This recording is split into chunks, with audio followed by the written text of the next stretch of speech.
ṣe lógo o Prophetess. Bọ́ọ̀lì tọ́lúwa rán níṣẹ́. Má mà bínú pé mo bá ọ láyé mo pé olórúkọ. Ọlọ́lá ni ọlọ́jẹ́ máa ń pé olórúkọ orúkọ la mi pé ládéládé orúkọ la mi pé lóyè lóyè o. Prophetess Adetona àyànfẹ́ Olúwa JB.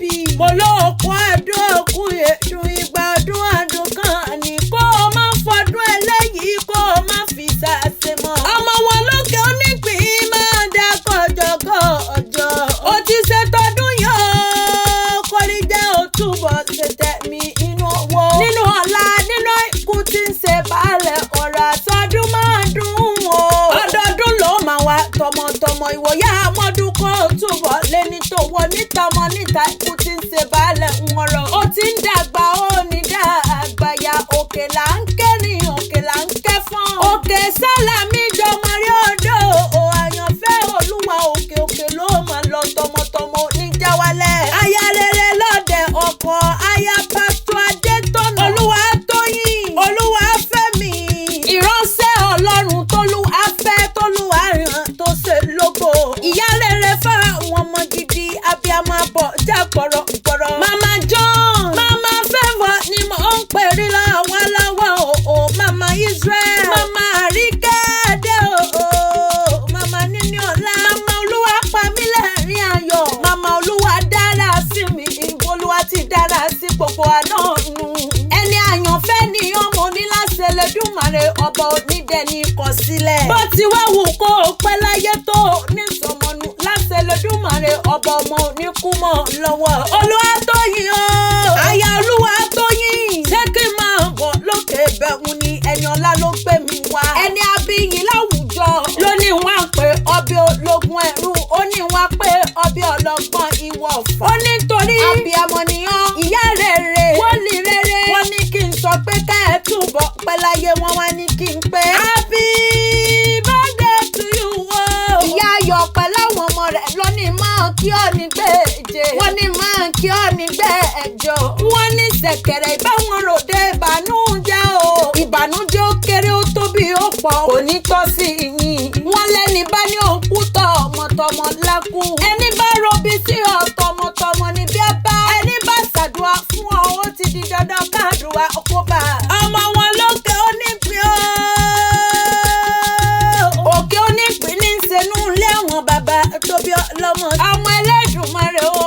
Ó yá ṣe wẹ́rẹ́wẹ́rẹ́ wá bá mi òkè onípín. Lẹ́ o bó o ti ń pè mí mò ń jẹ́ ọmọ Ẹlẹ́dùmarè. Mo dé towótowó mo dé tọmọtọmọ. Ǹjẹ́ nítorí ta ni mo ṣe kó ní kólù wá sí gbàgede tí mo fọ̀rọ̀ ẹnu mi tó lódùmarè fi fún mi mo wá fọ̀. Nítorí Prophetess Adetona Oluwatoyin àyànfẹ́ Olúwa. Èmi ìsarọ́ba fín tí ń kọ́ba lórí ìnàró. Ìkúnlẹ̀ ni mo wà bí mo ṣe ń fọhùn mi yìí. Mo ṣe sákì fẹ́ ni Olúwa fẹ́ ni Olúwa yàn tó sì ṣe lógo. Òkè onígbìn lónìí rè nílé bàbá tó bí ọlọ́mọ. Bó bá jẹ́rọ ọjà mi. Ǹlẹ́ ọmọ wọn lókè onígbìn. Ọmọ olókè onígbìn ilẹ̀ ń dùn. Ẹ̀kúnwẹ́rẹ́ ìgbín ń bẹ nílé bàbá tó bí ọlọ́mọ. Kúkúǹdùkú ṣe wẹ́rẹ̀súrẹ̀sú nílé bàbá tó bí ọlọ́mọ. Àpọ̀jù ògùn ń fi mọ́ dùgbẹ̀dùgbẹ̀. Ǹlẹ́ ọmọ arẹ́ Yorùbá lọ ni wọ́n ń po kí ilé àwọn bàbá rẹ̀. Ọmọ adé ọba ọmọ ìgẹ̀sì àjèjì. Ọmọ odù ọ̀rọ̀ ọmọ onígbìn ilẹ̀ ń dùn. Ọmọ Oriki mo lóòkú ọdún òkú yèdùn. Aya Adetona mò ń retí ìgbín tèmi nílé bàbá mi. Ọmọ olókè onígbìn ilẹ̀ ń dùn. Kí n tó wá máa lọ kí n dénú ilé àwọn ọkọ rẹ̀ nílé Pásítọ̀ Adetona Oluwatoyin Olúwafẹ́mi. Ìjẹ̀bú nílé àwọn ọkọ rẹ̀ aya Ìjẹ̀bú ọmọ olówó joyè méjì pọ̀.